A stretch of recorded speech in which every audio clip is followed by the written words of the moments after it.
This house as Western government is in a principal obligation to buy the freedom of slaves.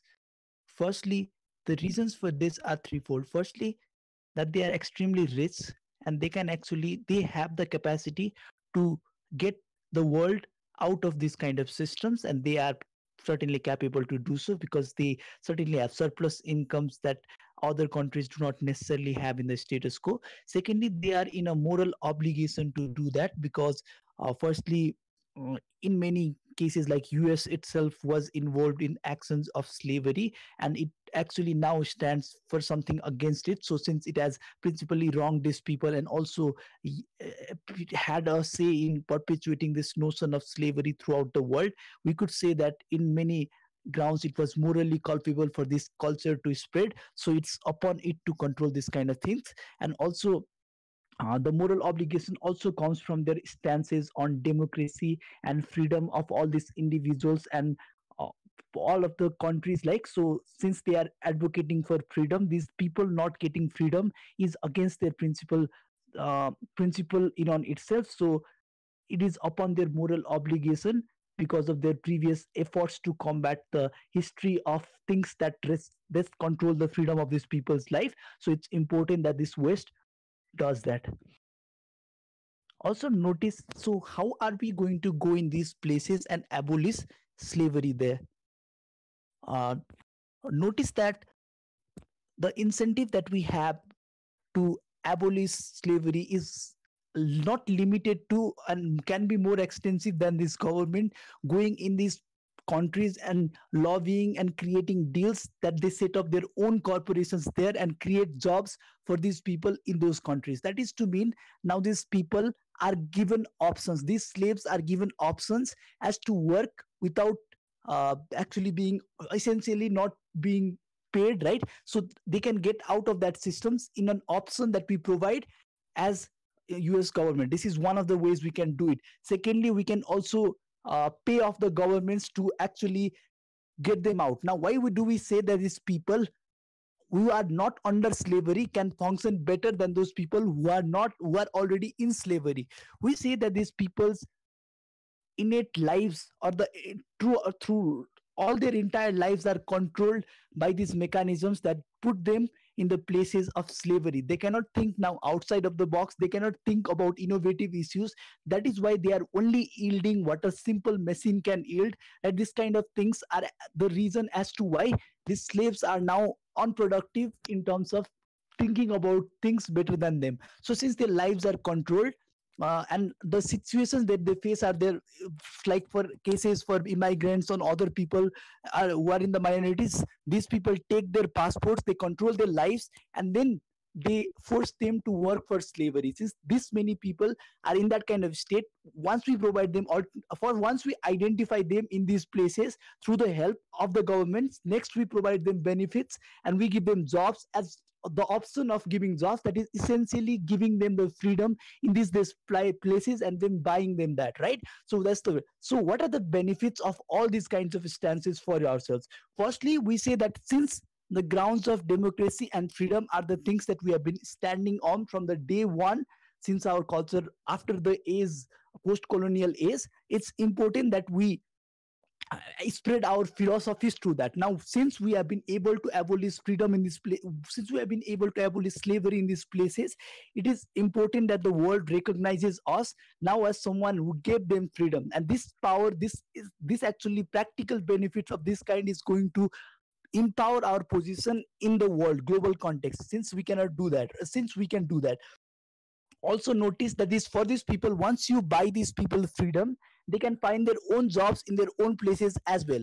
So this influences that they, since they are getting now paid to the extent that they want to, and not just in terms of the minimum, just in terms of their survival, so it's going to benefit them in so many different instances. So also notice how this controlled life for these individuals is very harmful, right? So notice that these individuals who were controlled throughout these parts are the reasons as to why these countries are not progressing. These individuals are like the building blocks of these countries, and some countries which are less developing than others are the reasons why so many people in that countries cannot think outside of the box. So many people in that countries cannot be innovative because of the fact their mental capacity, their physical capacity, their time and place, everything else is comply i- is actually controlled by these individuals. Also, since they do not have necessary financial incentive to invest, think about something other than themselves. That is the reason as to why we have halted the development in time and place. So Western government in an id- also has been working for humanitarian reasons to alleviate poverty throughout these areas and to provide the freedom of slaves in that kind of context. So it is important that they buy this kind of slaves. So the opposition can probably talk about why it is upon these slaves intrinsic idea of free will to do that, but since we can give them an option better than that, we say that in many instances, I think in all instances, that these people will opt out of slavery because we have given them an option that is better for them in terms of their status quo. And since why is firstly we have told to you why Western government is better placed to do that, and that position of Western government comes from their moral obligation as to why they are supposed to do it. And them giving them will first put them in the high status in the status quo, giving them the more action power that they require. The notions of freedom, democracy, all of these things which stand for freedom individually and for the slaves, for individually and for the countries as well. So basically this idea gets perpetuated, which is again a win-win situation for the West. Also, since they are extremely rich, they can afford to do that and also not uh, fall down so much in their economic status. Also notice that these slaves, these countries in these places do not speak for these slaves. These countries are inherently discriminative. These countries, these people, these places are inherently taking the money, taking the labor out of these slaves without thinking of them back, because this occurs necessarily in authoritarian countries. And since their own government cannot actually think about that, it's important that someone who thinks, being West, being the global leader of this kind of actions, must take assume responsibility of this kind of actions and try and solve all of these kind of problems. We are very proud to propose.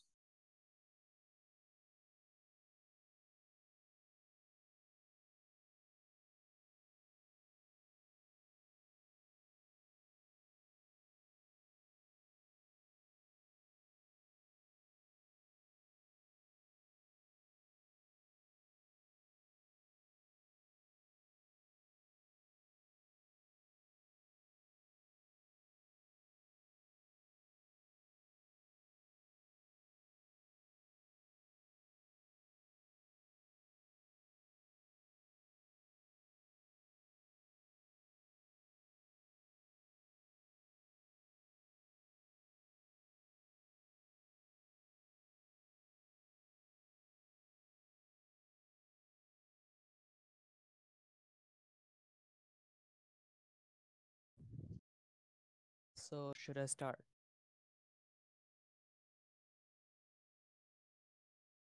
Go ahead, you're audible.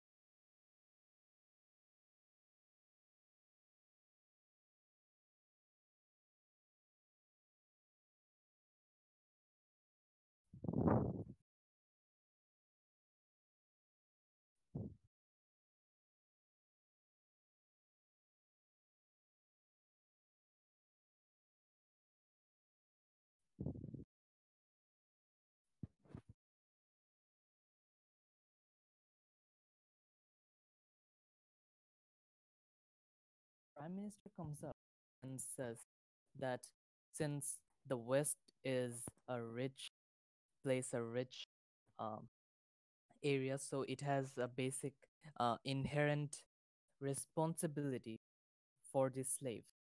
However, we fail to understand why this is the case. And first, let me clarify what these slaves are, which they fail to do.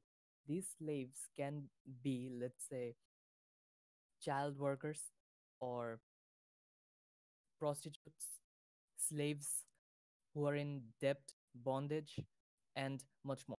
And when they say that the West are have this responsibility towards a slave, they completely disregard the fact that many Western countries themselves are filled with slaves, and they fail to think about the consequences of what will happen when these slaves cross the borders and come into the Western countries.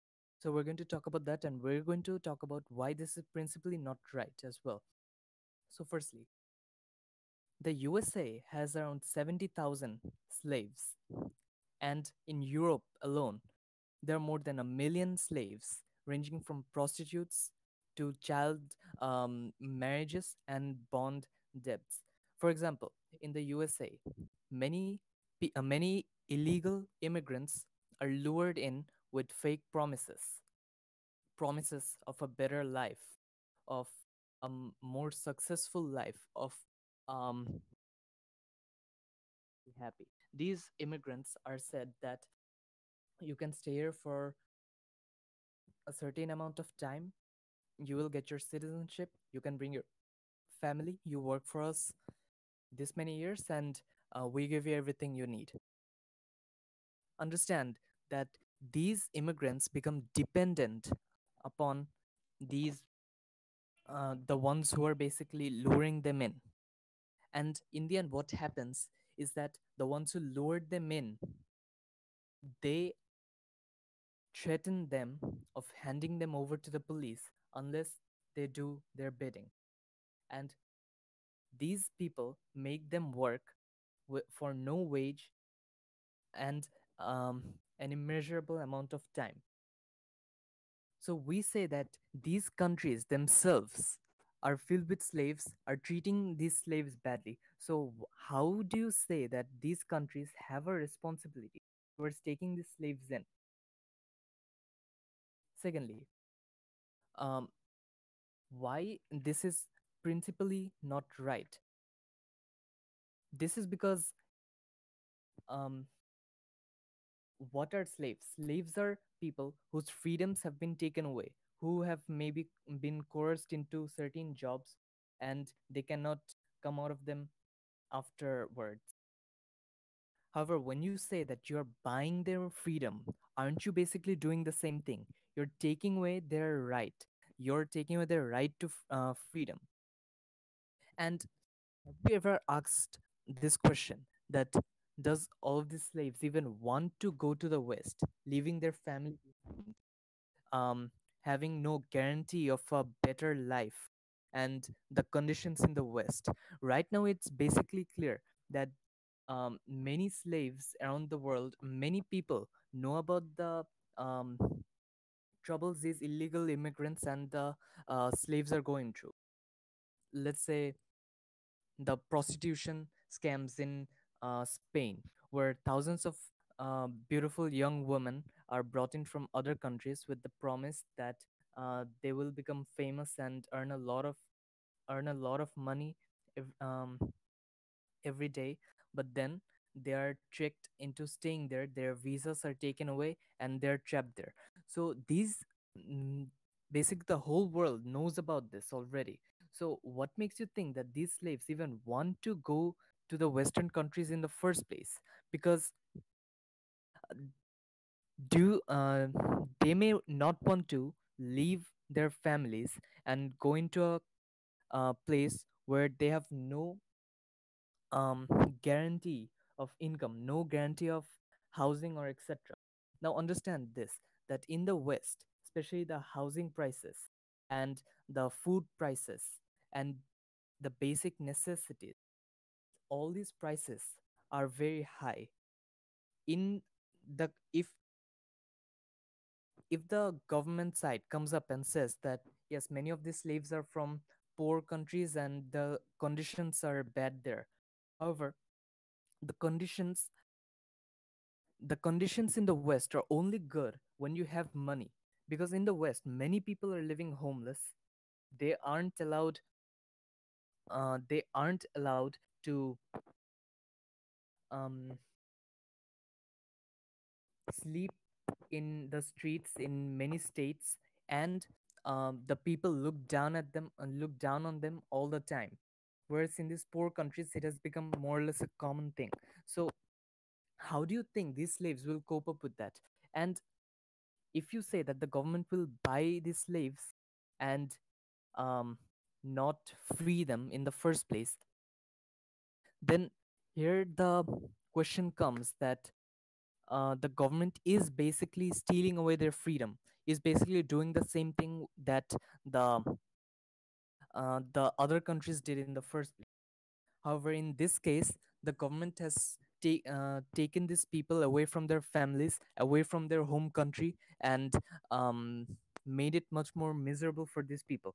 However, and in um, however, if the government does give these slaves freedom, then what happens is these slaves cannot find a good job, cannot find even the worst jobs, because not everyone is willing to take them.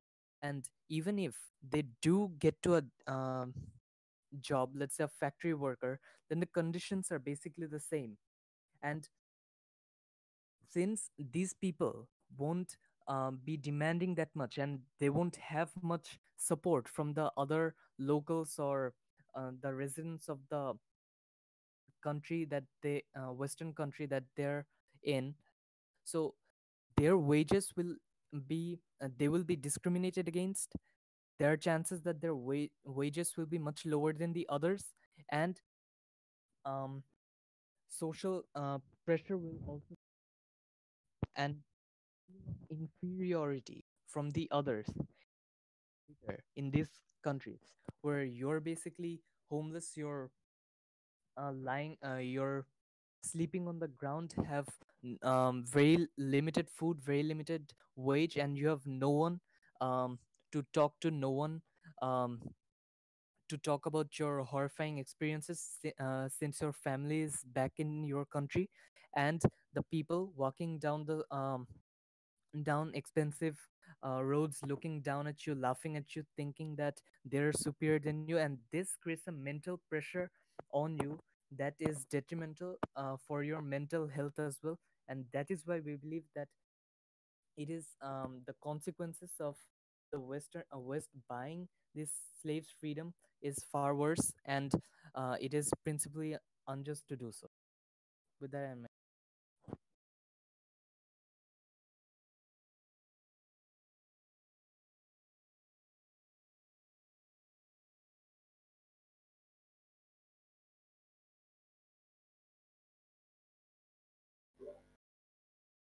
Check, check.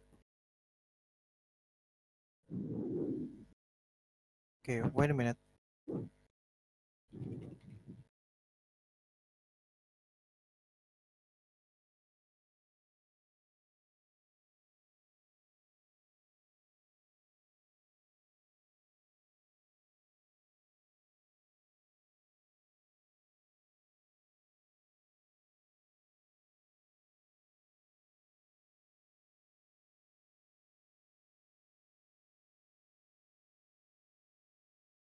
All right, we'll be starting in three, two, one. Okay, ladies and gentlemen, let me clarify the definition uh, of our stance in government side of the house. Notice that in our side, what do we want is to set them free, meaning that we want to intervene in these countries. Meaning that number one, we want to spend a lot of money in the terms of changing the regulation. We also want to intervene in this country in the terms of lobbying, talking to their upper ups in order for them to understand that slavery is something in the past and you should change your policy, or Western countries will take a strong amount of power in order for them to agree with our stance, meaning that perhaps we can also give sanctions to these countries if they do not want to adhere with these countries. For example, talking about, let's say, several Indonesian conservative people that still retain personal maids as if that it is their plaything, for example, or in case of sweatshops, right? A lot of sweatshops that is regulated by the government. What we want is that we will intervene in these countries and say no to that. But I'm going to talk about two things in my extension. Number one, I'm going to talk about why the alternatives will be important and is going to be impactful because exclusively the Western countries are the one that do this. But second, I'm going to talk about the justification of Western countries do this as a means of closure of slavery in a way that it will make the slave go away ever again. Okay, one independent rebuttal. They say opposition basically say that it is principally not correct. They saying that the slaves that going to be imported in the to the Western countries and eventually they will have bad situation and they will not want to go this because it will means that it will make their life bad again. Notice that number one, we do not want for them to go to immigrate to US. What we want is to fix the local condition inside these places, right? For example, fixing the conditions in Indonesian regulations so that we will not employ personal maids, we will not employ sweatshop, for example. In that case, means that their argument is not even related. But second of all, even if, for example, in the cases of um, we want to immigrate them, most of these guys that goes to crossing the borders, it's an illegal immigration that is basically done by the certain types of illegal organization that wants to sell their body to human trafficking. We do not want this to happen, right?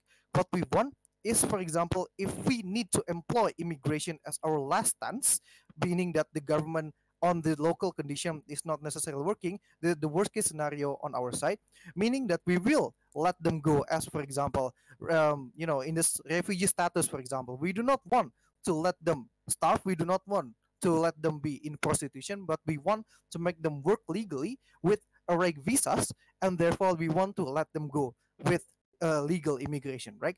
Okay, let's go towards my two extension. Let's talk about why the alternatives is important and impactful. But let's talk about slaves, right? Because the opposition has brought about this.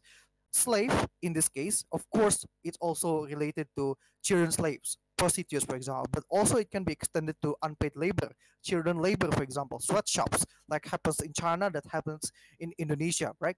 Notice that most of these slaves has to do this because they do not have any options. What does it mean?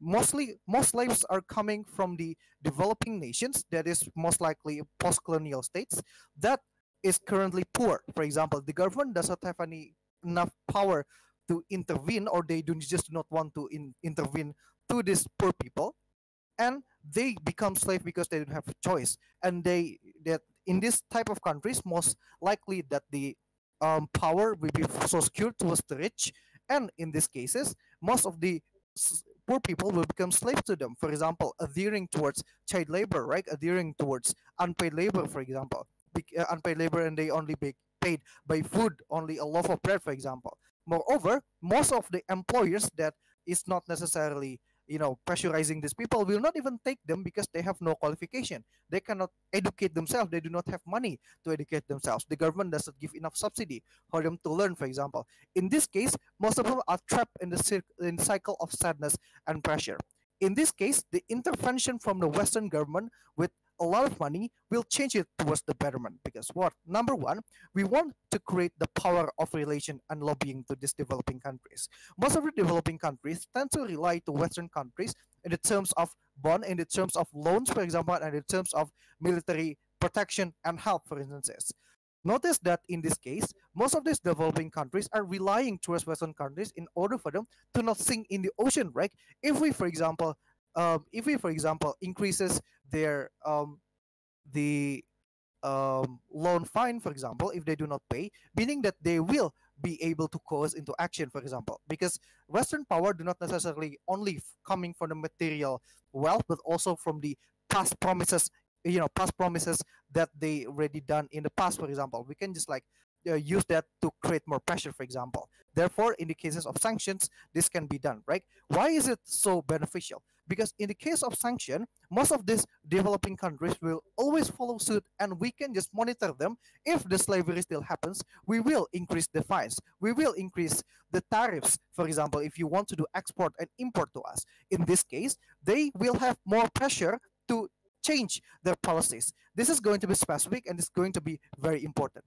But second of all, I'm going to talk about why it is justified for them to have closure, right? Notice that we agree that Western countries is the one that at fault. For example, US has erected the laws of Jim Crow laws. That meaning that we focuses on the basis of black slavery. For example, we allow a lot of slavery to become culture because the Western countries are the one that addressed this in the past. Most of the countries that has power adhere toward this notion, right? Because it is the pillar of slavery. Notice that if it's done, meaning that they the Western countries are now, you know, finishing this for good, meaning that they want to fix the problem that happens in the past because they already become a police of the world. They have the obligation to fix all the slavery in the goals, right? They already fixed communism in certain places, like US intervening through Cuba, for example, and many other examples that they want to intervene to fix the problem in the world.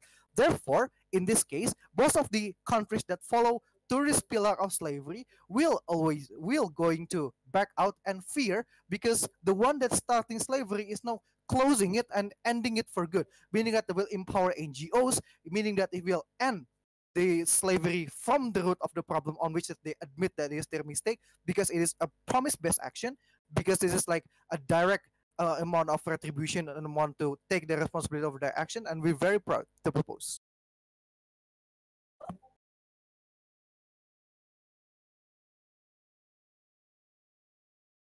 Starting in about 30 seconds.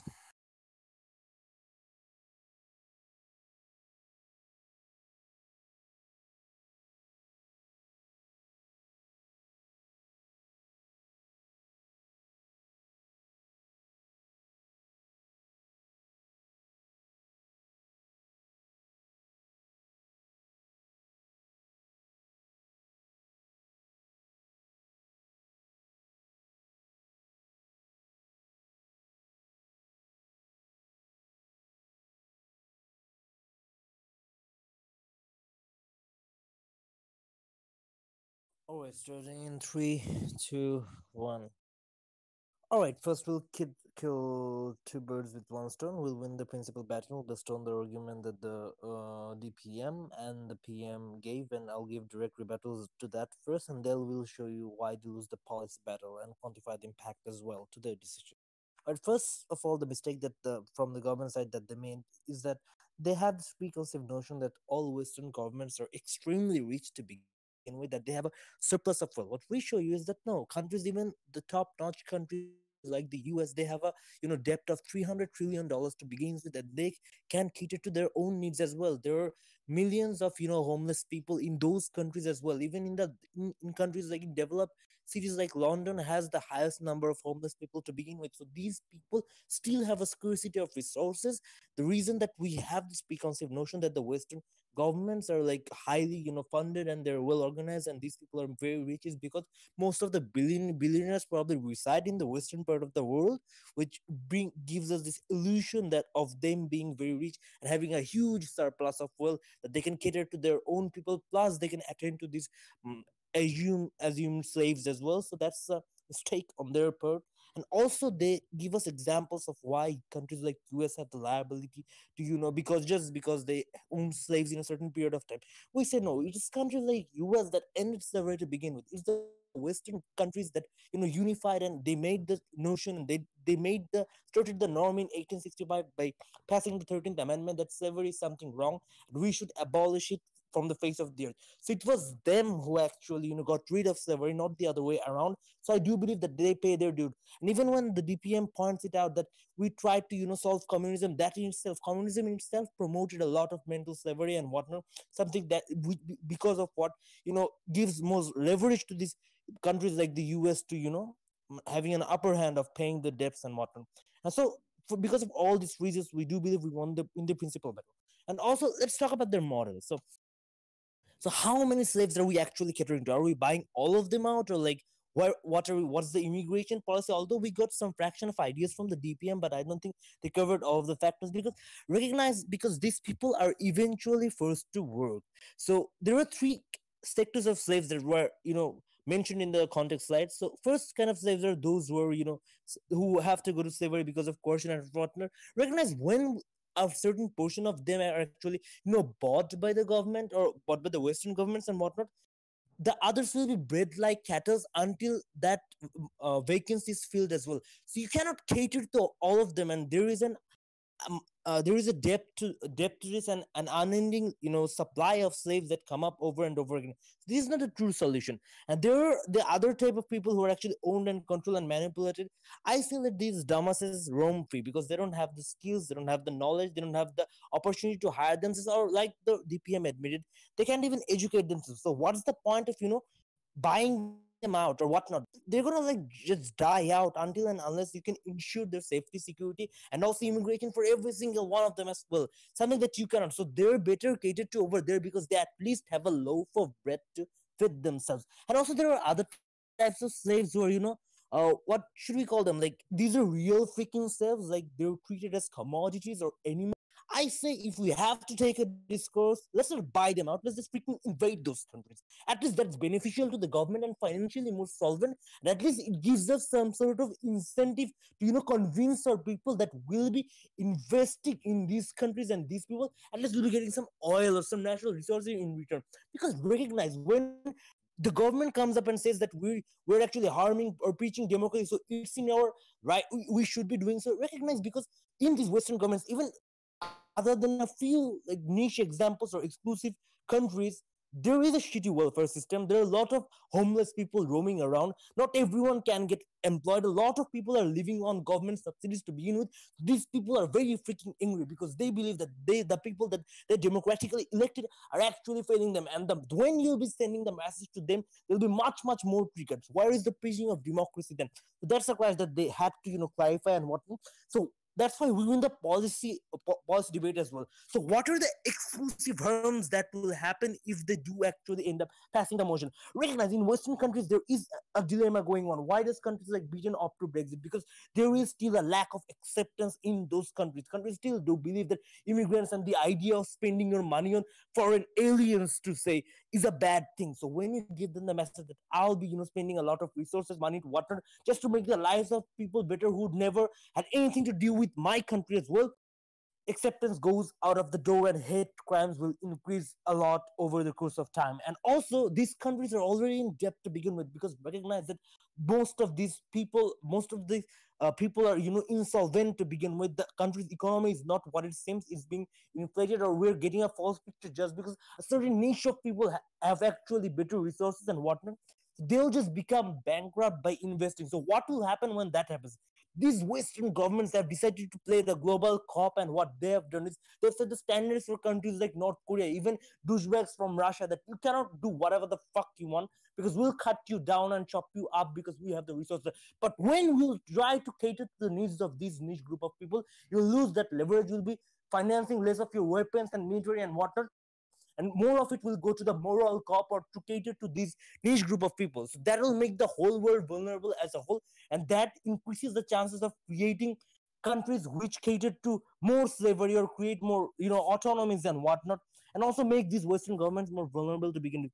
And also the matter of fact is, we'll not be buying out all slaves. A certain portion will have to be left out, because let's recognize, even if in their delusional world the government doesn't have infinite source of money or water, so you'll still have some people that will be living out, and they'll be bred like freaking cattle until that surplus, until that vacancy is fulfilled, and you'll be back to ground zero, and you'll have to spend more money until your government goes broke. And last but not the least, the fact that what do we actually show you in this debate? The matter of fact is, we established to you that it's not in our, and let's give you some direct rebuttals to the, So what he tries to show you is that we should step up our, there are places like sweatshops and whatnot in countries like China, but recognize this is the best that they can do. The DPM admits the government doesn't have any added resources. They're doing the best that they can. The governments from the Western governments are also doing the best that they can. When they start spending more resources or giving more money, all they're doing is paying for the higher wage of in countries like China and whatnot, until they can't pay any longer. So we do not believe that we deserve to make the Western government bankrupt from the point of a neutral observer, which is where the debate lies today, because we, as a house owner of the Western government, is just a neutral observer making their comments and whatnot. So what do we say? We say that there is a shitty welfare system, and the Western government isn't perfect to begin with, and also that they need to finance their own needs and cater to their needs just to make the world go round as well, and also that the needs of their people still, like in some sense of manner, triumph over the needs of this niche group of slaves to begin with. And for all these reasons, we do believe that we do take the debate home. Thank you so much.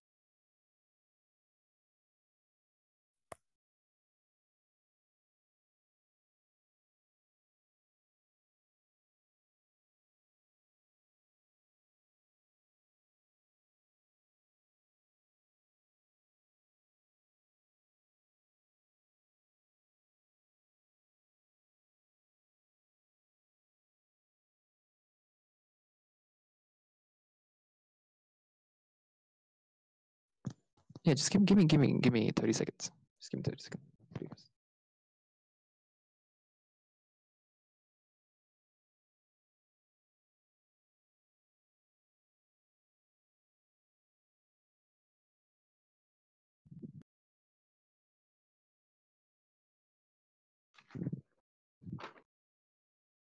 Is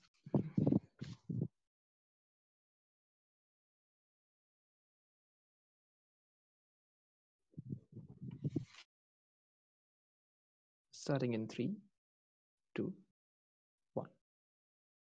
Panel, understand the gravity of the situation that we have at hand. We have people in several hundreds, thousands, and countries who can't even enjoy the basic necessities that everybody does, who don't have the same rights as everyone else, who can't do the things they like, but are rather trapped in the system where they're exploited mentally and physically on a daily basis.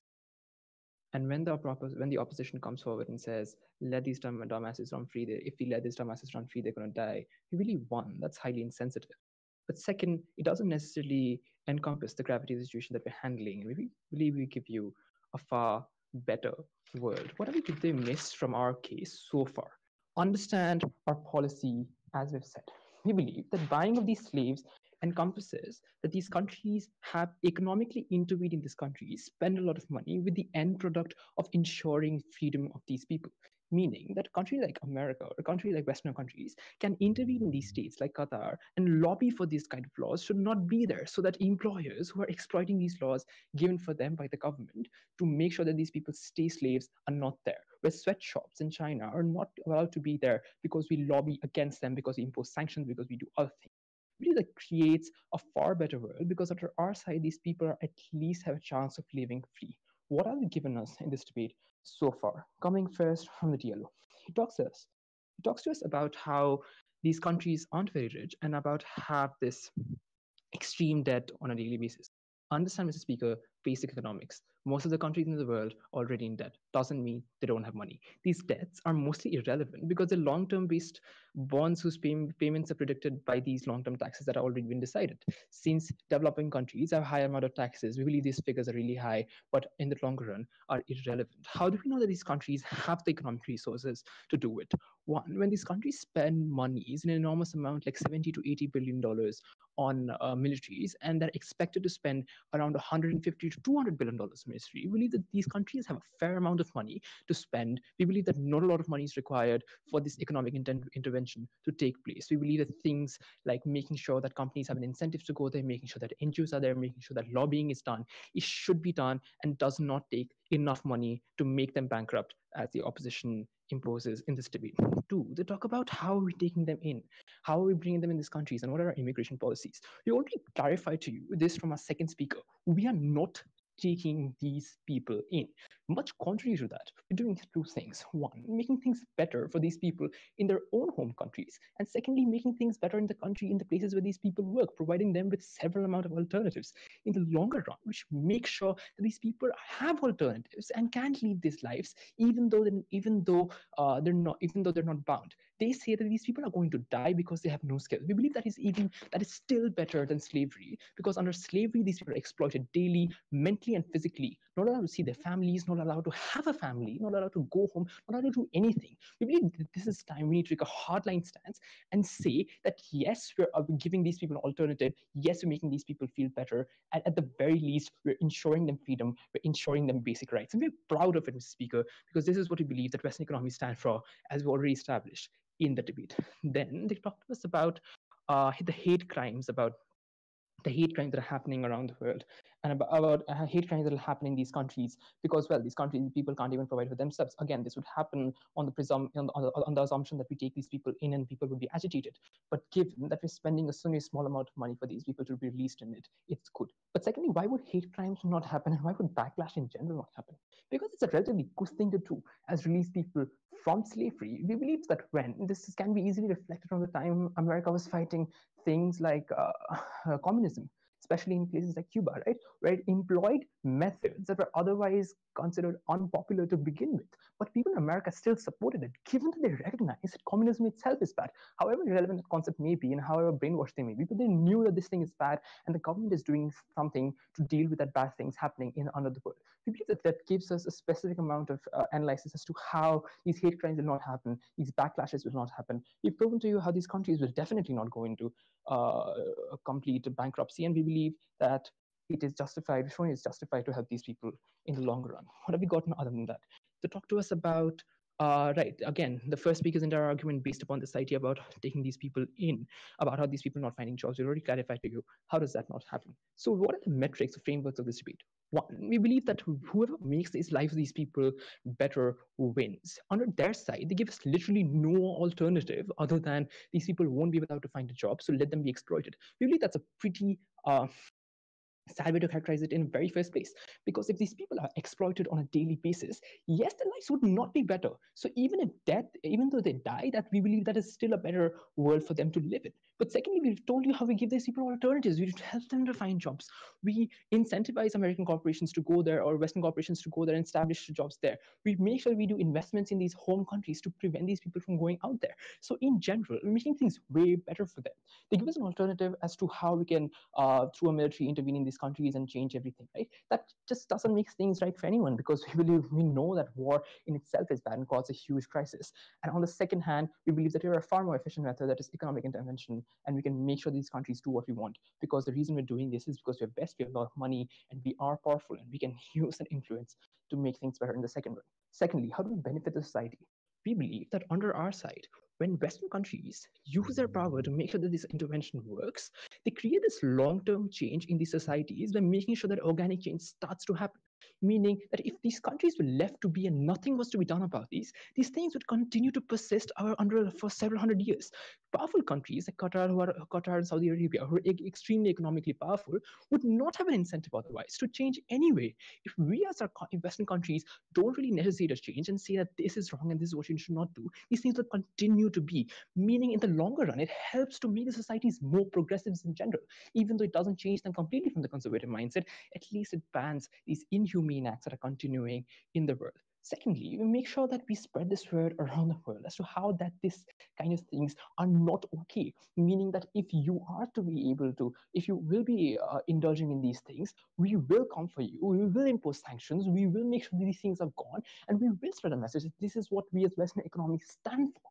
Meaning that we use our influence, we use our power to make sure people lead a better life. So therefore, when they say they win the debate because these people will die anyway, we say we win the debate because one, we've proven to you how it's principally justified for this to happen in the first place. Second, we've proven to you how we make these individuals' lives better, how we give them alternative, and about how slavery itself is bad. Secondly, we told you how we change systems and about how we, if we don't intervene, the systems would never change. Never been prouder to propose. Thank you so much.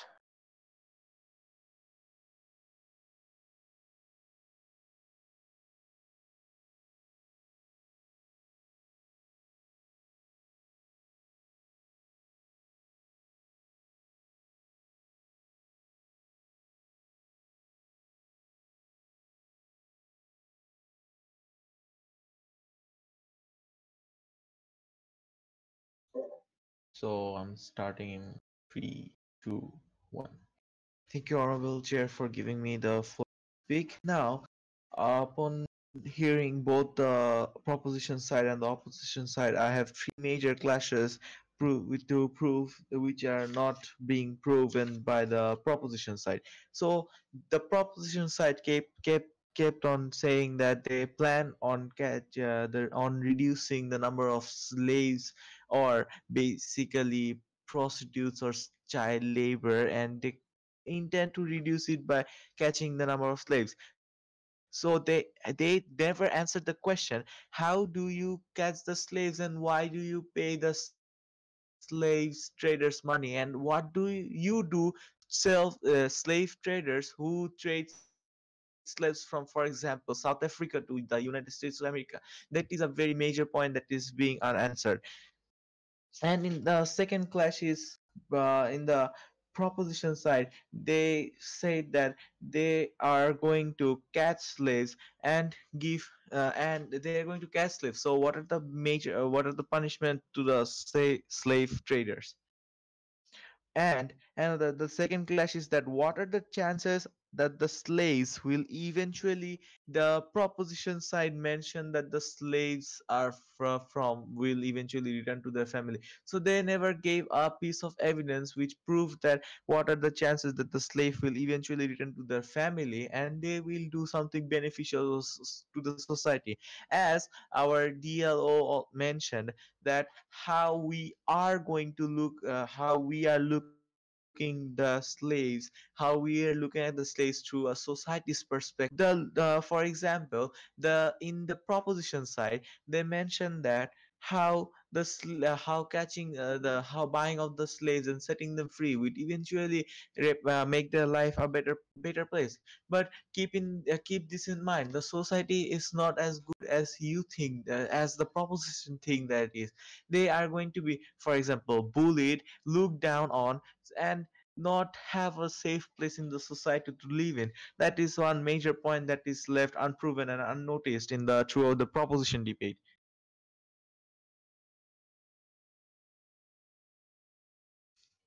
The second clash is that how we why we deserve to take this debate home. We are going to prove that how our worst case scenario is still better than their best case scenario. In their case, in the proposition's best case scenario, countries intend to buy the slaves freedom and basically help the slaves get more jobs, I guess, and help them to stay in their own countries and with no chances to their home and basically whatnot. So how this one question is that how does how does helping the slaves and setting them free eventually benefit the government? That is one question left unanswered. And the second case is and the second uh, worst case scenario in our side is that what if we do not buy off the slaves and just continue the slave traders thing and stuff, and we don't have a fall in our economy? What is the country's main perspective to make what is the country's main perspective and the government's main perspective is to earn money and do something which is beneficial to the country and does not make a fall in the economy. And thus this is how our worst case scenario is still better than the best case scenario, because in our worst case scenario we don't have a fall in our economy and the slaves are eventually done something for the society. And our as our DLO mentions in his speech that the slaves are basically from the rural countries like Southeast Asia and Africa, for example, and they are given false hopes by the slave traders or a very unknown person that if they decide to go to the Western world, for example, the United States of America, London, Russia, they will be having a better life where, for example, they are handed over to rich Saudi Arabian prince and princesses where they are treated as slaves. So keep this in mind, ladies and gentlemen. Those are could not do anything in the society. They are literally from the society's perspective, they are literally garbage. So basically when they are treated as slaves, it basically turns them to doing something which is good for the society. I'm not talking about child labor and prostitutes. So this is not a case in for them. But for case of child labor and prostitutes, we definitely don't want them to be doing this kind of work just to earn some money and have a roof on their head to sleep. So our DLO mentioned that how the child labor and prostitutes could be basically stopped, I guess. So he mentioned in his speech that sorry, how our LO mentioned in his speech that the slave crossing borders, like basically, what if, for example, the slave that you buy of have a very important disease, a very harmful disease, for example, I guess I guess AIDS or something like that, or malaria, which is like these are which is spread by mosquitoes, I guess. And so what if they have a very harmful disease for the society, and what if the government buys those slaves freedom and give those slaves a better life, a better home, a better place to live in, and a better job? Let's say they give them a better job. So what are the chances of those slaves who are basically illiterate and believe on someone else's talks that they are going to have a better life in the Western world, can do something beneficial for the society and do any kind of good job? If they do any job, that could be hard at the very least, could be a worker kind of job, which is basically what they're doing as slaves. So in for all these points and arguments, I think we should take the debate home. With that, very proud to oppose.